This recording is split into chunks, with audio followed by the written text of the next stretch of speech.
Hi everyone, গেছো দিদির আর একটা নতুন ঝকঝকে সকালের ব্লগে তোমাদের সবাইকে স্বাগত জানাই। আজকের দিনটা আমাদের কাছে খুব স্পেশাল, কারণ আমাদের হিস্ট্রি ডিপার্টমেন্টের আজকে এক্সকারশন। তো আমরা চেষ্টা করি বাচ্চাদেরকে নিয়ে বছরে একদিন ডে আউট করার। তো আমাদের অনেক সময় নাইট আউট করারও প্ল্যান থাকে, এই বছরটা সেটা আমরা করতে পারিনি বিভিন্ন অসুবিধার জন্য। তো আমরা আজকে ওদেরকে হুগলি জেলায় নিয়ে যাব। হুগলি জেলার 3টে জায়গা আমাদের দেখানোর বাচ্চাদের প্ল্যান আছে, এবং আমার মনে হয় যে it will be a perfect thing, like সর্বধর্ম সমন্বয়। কারণ আমরা হুগলি ইমামবাড়ায় যাব, ব্যান্ডেল চার্চে যাব, এবং হংসেশ্বরী মন্দিরে যাব। তো 3 ধর্মের এখন যত রকম ধর্মের যত রকম চলছে, যেগুলো হয়তো অনভিপ্রেত, যেটা উচিত নয়। তো আমরা বাচ্চাদের এই এক্সকারশনের মাধ্যমে এটাও একটা মেসেজ দিতে চাই যে ধর্মটা অ্যাকচুয়ালি মনের, it's a way of life. তো সেজন্য ওরা সব ধর্মের পীঠস্থানগুলো দেখুক, জানুক, এবং তাদের ইতিহাস জানুক, সেটাই আমাদের প্ল্যান। তো এই যে সমস্ত বাচ্চারা এখানে মাঠে জড়ো হয়েছে, আমাদের স্কুলের মাঠে, তো they are very excited, we are also very excited. তো আমাদের সঙ্গে আমার 3-4 জন টিচারও আছেন, তাদের সঙ্গেও আলাপ করাতে চাই। অলোক, অলোক একবার হ্যালো বলে দাও। অলোক ইতিহাস পড়ায় স্কুলে, শান্তনু ইতিহাস পড়ায়, এবং ক্যামেরায় যে আছে সে শরীফ, তাকে আপনারা দেখতে পাচ্ছেন না, একটু বাদেই দেখাবো তাকে। তো সব মিলিয়ে এখন আমরা বাসের উদ্দেশ্যে রওনা দেব, এবং বাসে উঠে আমরা আমাদের প্রথম ডেস্টিনেশনের দিকে এগোবো। আশা করছি আমার ব্লগটা আজকে আপনাদের ভালো লাগবে। So enjoy. তো এই হচ্ছে আমাদের বাস। তো এবার শান্তনু আর অলোক মিলে দারুণ একটা ভালো ফাটাফাটি বাসের অ্যারেঞ্জমেন্ট করেছে। তো ছানারা মোটামুটি বাসে উঠে গেছে, আর আমরা এখন, এই যে হচ্ছে শান্তনু পাড়ার বাচ্চা বলে আমি প্রচন্ড ওকে অত্যাচার করছি। আমরা এখন সবাই এখন একটা ছোট্ট হালকা, এই যে অভিজিৎ এসছে ফাইনালি, হ্যালো বল। আর এই যে শরীফ, যে প্রথম ভিডিওটা করছিল। হ্যাঁ, তো অলোক সবাই চা নিয়ে নিয়েছে।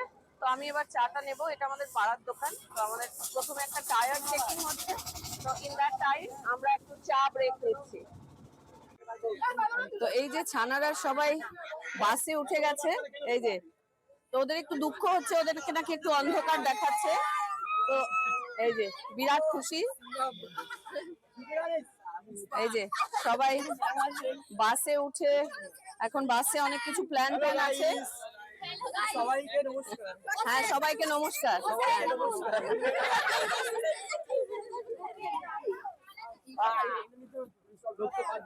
এই যে আমাদের সব ছানারা সুন্দর মজা করতে করতে যাচ্ছে বাসে। অ্যাকচুয়ালি বাস রাইডটা খুব ভালো হয়, প্রত্যেকবার আমি নিজেও খুব এনজয় করি। তো এই যে আমাদের বাসে ওঠা কমপ্লিট, এবার আমাদের রাস্তা এবং জার্নি শুরু হবে। তো আমরা এখন দক্ষিণেশ্বরের ব্রিজ ক্রস করছি। তো ছানারা বেশ এক্সাইটেড দেখা যাচ্ছে ব্রিজ টিজ দেখে। আর এখন আমাদের অ্যাকচুয়ালি ব্রেকফাস্টের পালা চলছে। তো এই যে ছানারা, এ আমাদের খুব ভালো প্লেয়ার, একবার হ্যালো বলতে হবে। আচ্ছা, এবার খাওয়া দাওয়া হচ্ছে, একটু জিজ্ঞেস করি কেমন লাগছে। কি খাচ্ছিস তোরা? কি খাচ্ছিস? এই নে, এই যে এটা সঙ্গে নিয়ে বলো, মুখের সামনে বলো। আমরা এখন কচুরি আর আলুর দম খাচ্ছি। কেমন হয়েছে? খুব সুন্দর হয়েছে। আর আরেকটাও সারপ্রাইজ খাবার আছে, সেটা তোদেরকে পরে বলছি। কেমন হয়েছে খাবার?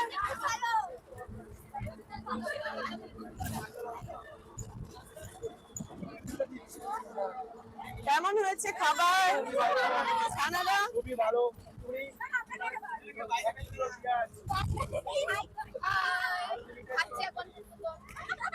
সবাই ভালো করে খাচ্ছ?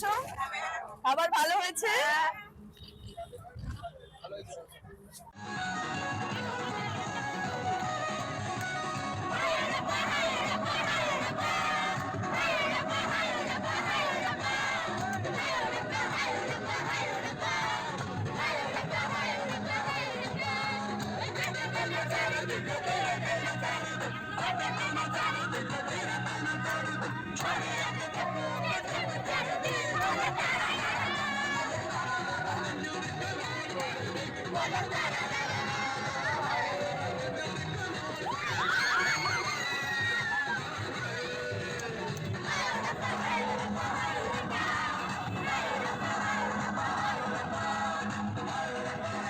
প্রতিটা এক্সকারশনের বাস বা ট্রেন জার্নি আমি নিজেও ভীষণ এনজয় করি।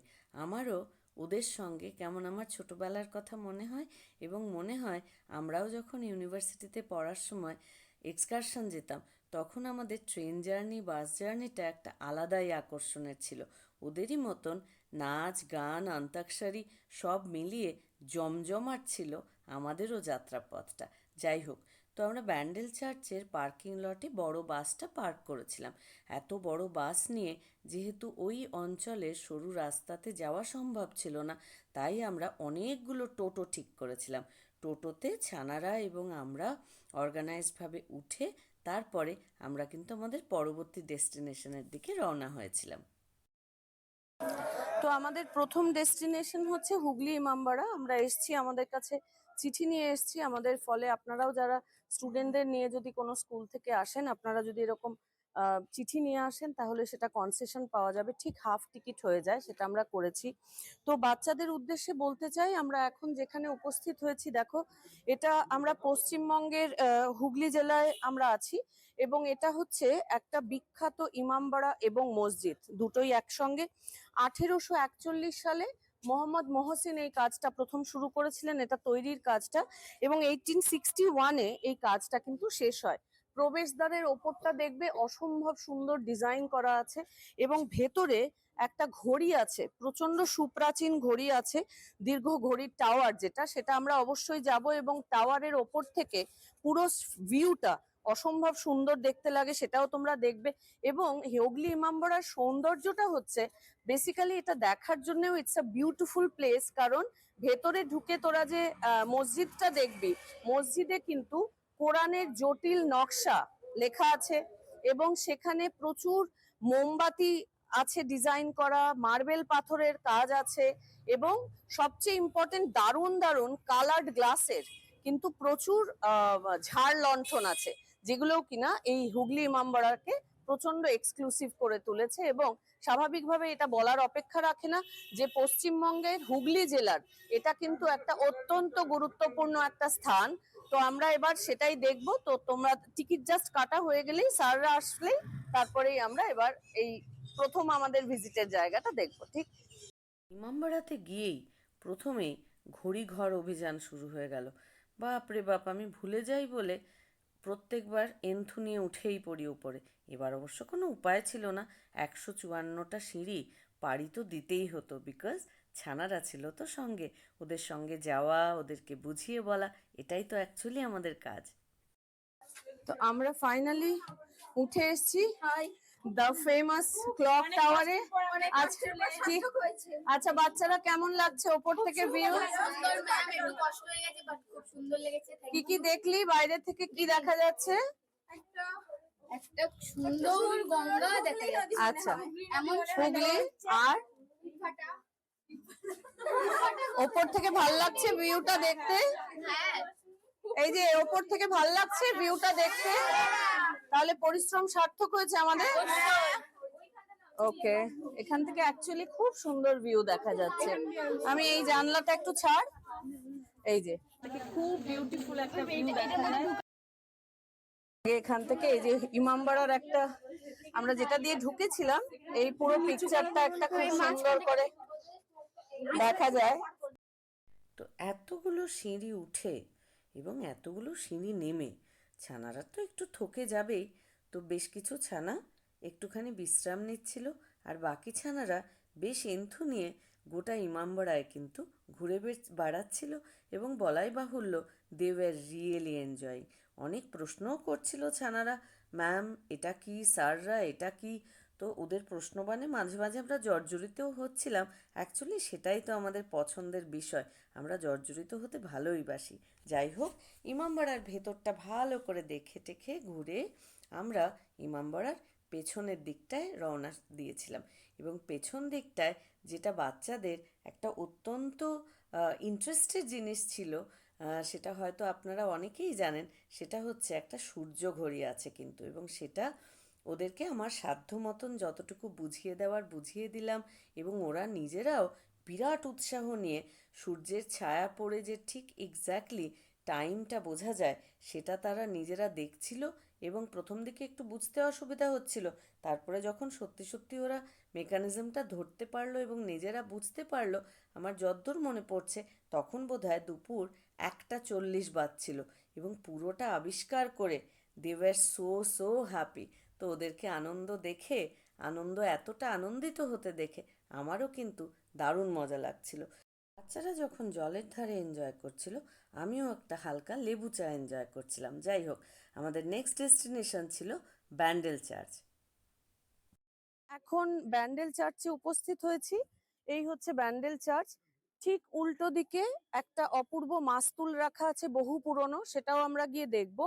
ব্যান্ডেল চার্চ সম্পর্কে দু একটা কথা তোদের জানা দরকার। সেটা হচ্ছে ব্যান্ডেল চার্চ পশ্চিমবঙ্গের খ্রিস্টান ধর্মাবলম্বীদের জন্য একটা অত্যন্ত প্রাচীন এবং অত্যন্ত সুদর্শন একটা চার্চ। হ্যাঁ, এটা একটু ছোট্ট ইতিহাস বলি। সেটা হচ্ছে পর্তুগিজরা যখন ভারতবর্ষে ব্যবসা বাণিজ্য করতে আসলো, তোরা জানিস অনেক ইউরোপীয় বণিকরা বাণিজ্য করতে এসেছিল, তার মধ্যে পর্তুগিজরাও এক দল। তো এরা ব্যান্ডেল শহরটাকে বেছে নিয়েছিল বন্দর শহর হিসেবে, কারণ তোরা এক্ষুনি নদী দেখলি, তো ওখান থেকে তো বন্দরে যাতায়াত করা এবং ব্যবসা করাটা অনেক ইজি হয়। তো এরা প্রথম সম্রাট আকবরের কাছ থেকে একটা দুর্গ তৈরির পারমিশন নিল আর একটা বন্দর তৈরির পারমিশন নিল। কেন? কারণ ব্যবসা বাণিজ্য জলপথে করতে গেলে একটা বন্দর খুব দরকার হয়। তখন খ্রিস্টান ধর্মাবলম্বীদের সংখ্যা আস্তে আস্তে কিন্তু অনেকটা বাড়তে থাকলো, খুব স্বাভাবিকভাবেই, কারণ পর্তুগিজরা তো নিজেরা খ্রিস্টান ধর্মাবলম্বী ছিলেন। সেই কারণে বেশ কিছুদিন পরে 1599-এ যেহেতু খ্রিস্টানদের সংখ্যা অনেক বেড়ে যাচ্ছে, তখন তারা মুঘল সম্রাটদের কাছ থেকে পারমিশন চাইলেন যে এবার আমাদের কিন্তু একটা গির্জা তৈরির পারমিশন দরকার, কারণ আমরা যেখানে উপাসনা করতে পারি। So this is the history of Bandel church, যে কিভাবে তৈরি হলো। 1599-এ তৈরি হলো এবং পশ্চিমবঙ্গে যতগুলো খ্রিস্টান চার্চ আছে তার মধ্যে আমাদের পশ্চিমবঙ্গের এবং ভারতেরও ওয়ান অফ দ্য ওল্ডেস্ট এবং অত্যন্ত ভালো একটা চার্চ হচ্ছে, যেটা ভেতরটাও তোরা দেখবি ভীষণ সুন্দর করে মেনটেন করা আছে। তো এইটা হচ্ছে একটা ছোট্ট করে ইতিহাস। তো আমরা এবার ভেতরে যাব, তোরা সবাই এনজয় করবি। বাচ্চারা ব্যান্ডেল চার্চের ভেতরে ভীষণ এনজয় করেছিল।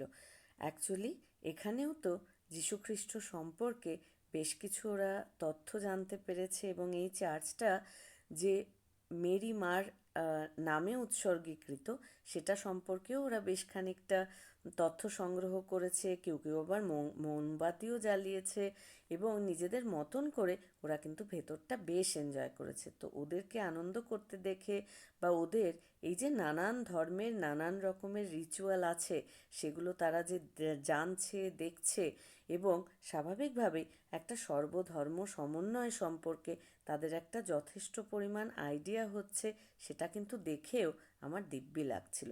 তো যাই হোক, ব্যান্ডেল চার্চ ঘোরার পরে আমাদের নেক্সট ডেস্টিনেশন ছিল আমাদের খাবারের জায়গা। তো অলোক আর শান্তনু মিলে অ্যাকচুয়ালি ব্যান্ডেল চার্চের ঠিক পেছন দিকটায় এরকম একটা ছোট্ট মতো নদী বা খাল যাই বলো না কেন, তার পাশে একটা দিব্যি সুন্দর জায়গা আবিষ্কার করেছিল, যেখানে আমাদের অ্যাকচুয়ালি রান্নাবান্নাটা হচ্ছিল। তো রান্নার যারা আমাদের সঙ্গে গেছিলেন তারা আগেই তাদের জিনিসপত্র নিয়ে ওখানে কিন্তু স্পটে পৌঁছে গেছিলেন।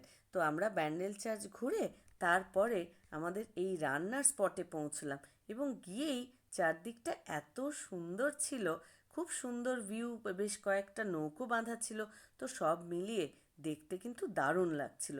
এবং আমরা যখন খাওয়া শুরু করলাম তখন আমাদেরই কিন্তু বেশ কিছু ছানা আমাদেরকে প্রথমে সার্ভ করছিল, বাচ্চাদেরও সার্ভ করলো, আমাদেরও জোর করে বসিয়ে দিল যে আপনারা প্রথমে বসুন। তো সবাই কিন্তু বসেনি, আমাদের বেশ কয়েকজন স্যার, অ্যাকচুয়ালি আমি একাই বসেছিলাম ছানাদের সঙ্গে, নাহলে ওদেরও খারাপ লাগছিল।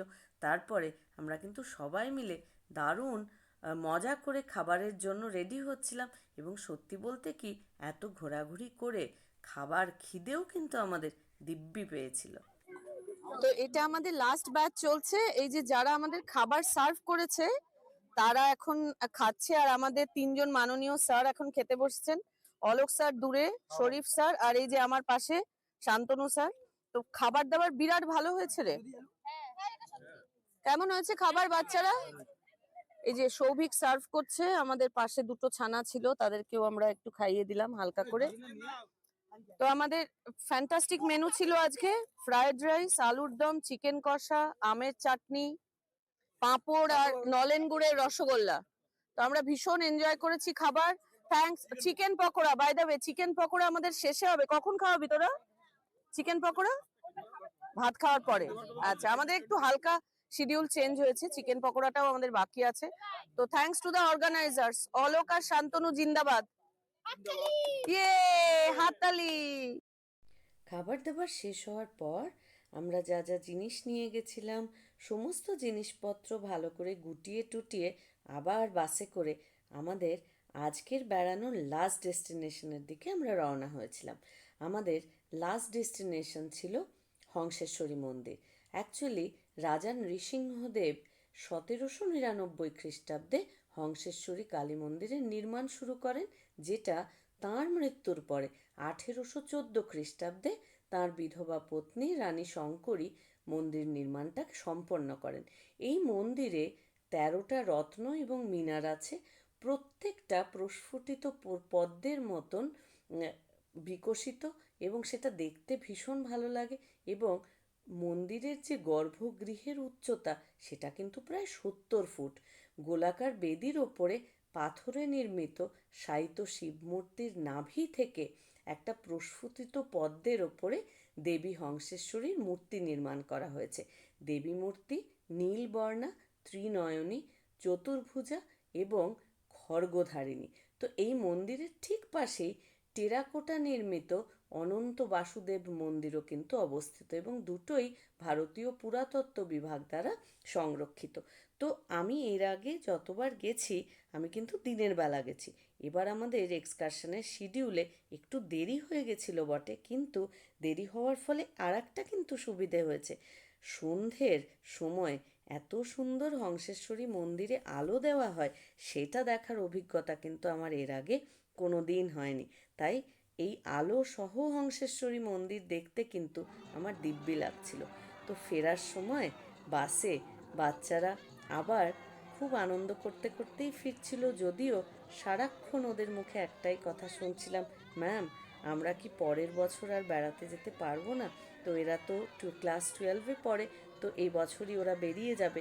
তাই বেচারাদের আনন্দের সঙ্গে সঙ্গে কিন্তু বেশ খানিকটা দুঃখও হচ্ছিল যে এরকম স্কুল ট্রিপ তো আর হবে না।